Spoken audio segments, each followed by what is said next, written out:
Your brain is the most powerful weapon in the world. Once you put away your phones and your computers and all that we have nowadays, yeah, it's great. We're up to date. But your brain is the only thing you have when you're going through depression, when you're going through hard times, when you're going through death, real life. You can't Google that, man. You're alone. You're alone. You may have a shrink you're going to, you may have a best friend you're going to, but there's 24 hours in the day where you're alone in this brain, and your brain is talking to you in all kinds of ways, and it wants to control you and pull you in these different pockets.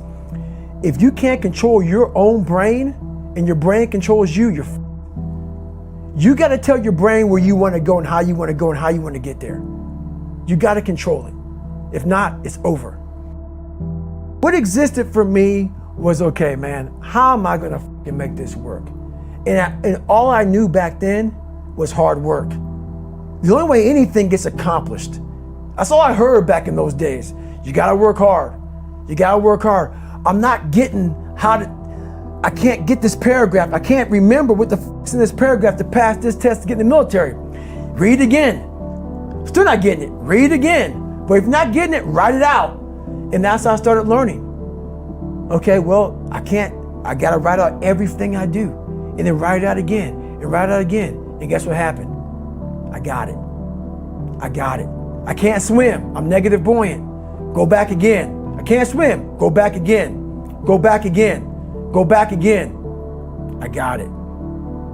I realized if I keep going back and going back and going back until the just becomes, your mind will say, okay, we're going to figure it out, because he is not going to stop.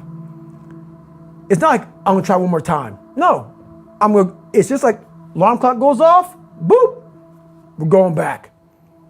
I can't read right, we're going back. I gave myself no way out, and my mind realized that.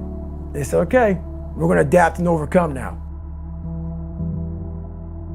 Like a lot of people say, trying hard. Your mind knows, man. It knows this guy's bullshitting me, man. This guy's lying. There's no truth behind it. When I was in Navy SEAL training, people go, how were you there for 18 months? The program was only 6 months long. You were in 3 hell weeks in 1 year. No one's ever done that. How did you do that? I talk about the new norm. When I lived in a $7 a month place when I was growing up for a short period of time, I loved it. I didn't know any different. That was my norm. Once we moved out of that place, we moved to a $236 a month place. I was like, I never want to go back to that little piece of shit. But if you go back to that $7 a month place and you realize this is where I live, this is all I got, your mind says, roger that, this is home. So when I was going through Navy SEAL training for 18 months and going back through all the hard parts over and over again, I told myself after the first time, I knew it was gonna be a long journey there. My body was breaking down. It was just how it was going on. I said, you know what, this is my new norm. So my mind said, it's like going to work. Like you go to work, you put your suit and tie on, I go into suffering every day. Every day, suffering, being broken, duct taping my feet up, stress fractures, shin splints, being broken. This is my new norm. And your mind says, if we're not broken, this ain't normal. We gotta be broken. So then your mind starts to get tougher and tougher and more callous. People, how did you run on broken feet? Broken shins. My mind knew this is how we operate. We're in Navy SEAL training. This is what we are. I became hell. And that became my new norm. I gave myself no way out. There was nothing outside these walls of hell. Nothing. I love God, but for a short period of time, I became the devil, because that was hell. I became the boss, the owner, the CEO of Navy SEAL training. That was my mindset. And that's how you get through things. You immerse yourself in wherever it is, and you become that. You become that and give yourself no way out. When I was 297 pounds and I was fat as hell trying to be a Navy SEAL, the scariest thing in the world to me, even to this day, was that could have been the rest of my life.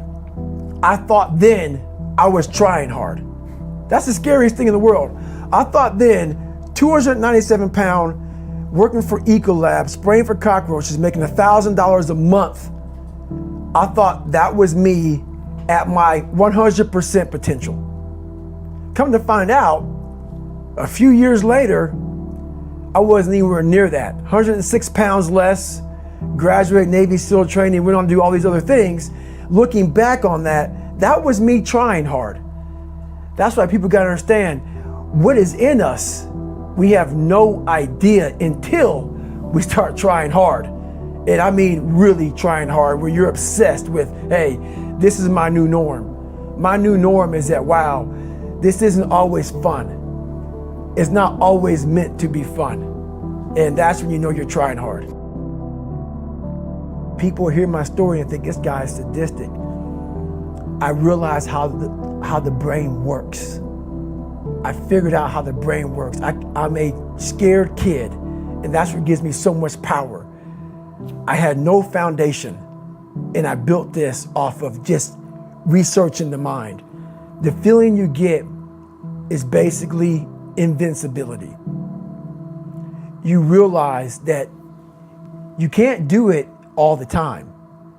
When you need to do it, I know I can go to a place that I can live in. And when you know that you can run on broken legs and you can do certain things that a lot of people can do, but they're not willing to do, this power, this sympathetic nervous system of fight or flight, and you're fighting, it gives you this charge of energy of when you're sitting there at 3:30, 4 o'clock in the morning and you're duct taping your feet up because they're broken, and you're doing it by yourself, and you're going through arguably one of the hardest training in the world. And these guys, most of them are healthy, and you're going through it broken, and you're already at a disadvantage, but you're still there. You can feed into that and tap into that for a lot of power. But if you look at it, well, I'm broken, man. I'm not gonna make it. But if you look at it as, man, I'm broken and I'm still here, and I'm fighting, and I'm gonna find a way to get through this because I have no other place to go. It gives you a lot of power. When things start to suck really, really bad, my brain and a lot of people's brain, they don't go to your dad beating you up. Your brain says, we gotta get the out of here. This is miserable. So anger goes away a lot of times when you're suffering, because your brain just says, we gotta run, we gotta go. So that anger is not popping up saying, oh, I'm gonna show them, I'm gonna show those people. No, there has to be a much deeper, when I say deeper, it has to be down to mineral soil. It has to be down to that nice mineral soil where nothing can burn. You can't burn dirt. So it has to be down that low, that literally is something in you that's at the core of your soul. But you don't find it unless you spend a lot of time with what you want to be in life. I can't give that to you. Right. You can't give it to somebody. When you find your true passion in life, and my passion for me was like, oh, I want to be, I don't give a Navy SEALs, Army, I don't give a shit. I want to serve my country. I want to be someone that I'm proud of. I want to look at myself in the mirror because I was so disappointed. That accountability mirror I talk about, I was so disappointed in what I saw every day. I wanted everybody to love David Goggins. And a lot of people did. I didn't love myself. But I knew a lot of us want to find peace first. So people say, man, you always talk about this suffering and pain and I'm at peace right now because I went through that. Right? You don't find peace first. If you do, Merry Christmas. More power to you. More power to you. I found peace on the opposite end of finding myself. And no one really finds themselves without going through trials, tribulations, suffering, accountability. And accountability is suffering. Being accountable every day for doing right for yourself, for the people next to you, it's miserable. It's hard. So, even the smallest details.